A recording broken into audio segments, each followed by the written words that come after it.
Hi, my name is Judith Gilliam. I've been a mediator for several years.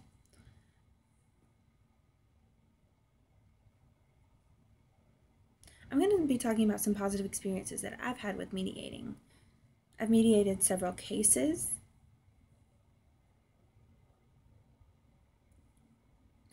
And I know that I am not in the position to determine who is right or wrong in these cases. Many people do not have the right idea when it comes to mediating cases.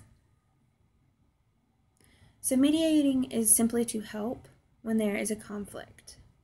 Perhaps there's a bad conflict that is taking place, or a situation or experience that's important to resolve.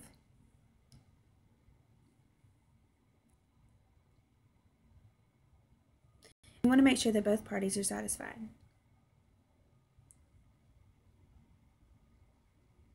If the situation is extremely serious and cannot be resolved, then we will have to go to someone of higher authority to help resolve that situation. I also want to add that mediating is very important for both the interpreter and the deaf consumer.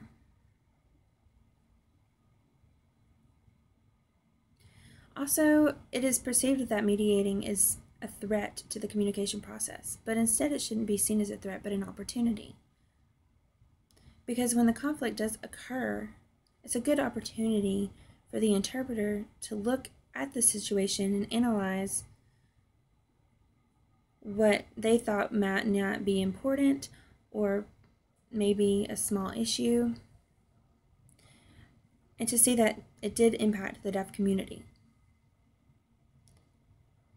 Interpreters do have skills, but oftentimes the interpretation just continues.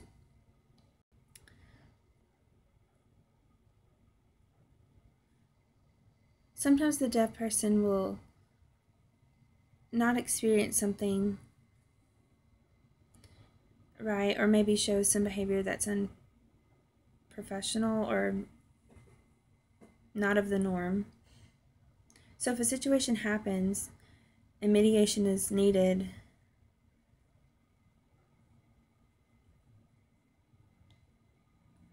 and later the deaf person sees the interpreter again and decides, you know what, that was good and I want to work with that interpreter again, because they know that in the past the conflict was resolved, that's very important. Same is true for the deaf individual who saw the interpreter as wrong during the mediation process. They may not be sure if they ever want to work with that person. And any kind of experience for the deaf or the interpreter can be very awkward or intimidating. I don't want you to see it as a threat, but instead as an opportunity. Sometimes in mediation we will have a team. For example, the situation may be that a hearing person and another hearing person have filed a complaint against one another. So there will be a hearing mediator present, and a deaf mediator will sometimes be present as well. But in this case, the hearing interpreter or mediator will be doing the mediating. But in another example, perhaps there's a deaf person filing a complaint against a hearing interpreter. There will be a hearing mediator and a deaf mediator present, most likely. And this is really good for many reasons. The hearing mediator will be able to look at and understand the hearing interpreter. But when you have the deaf mediator present, it really helps the process, because they can see the hearing interpreter's perspective.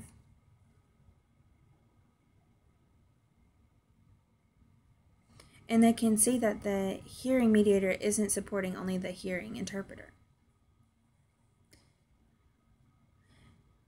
But they can also be there for the deaf person to see their perspective, and also to give them some relief knowing there's another deaf person present to support them.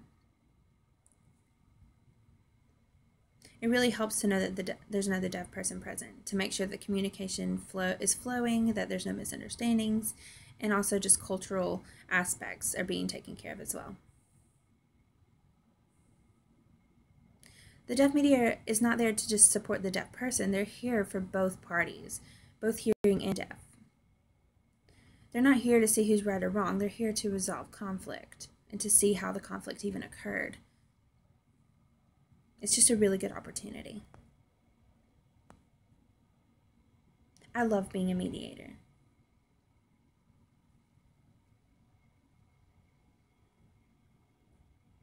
I've had many experiences, some very good, and several of them really just hit home with me and were hard to get through, but I did.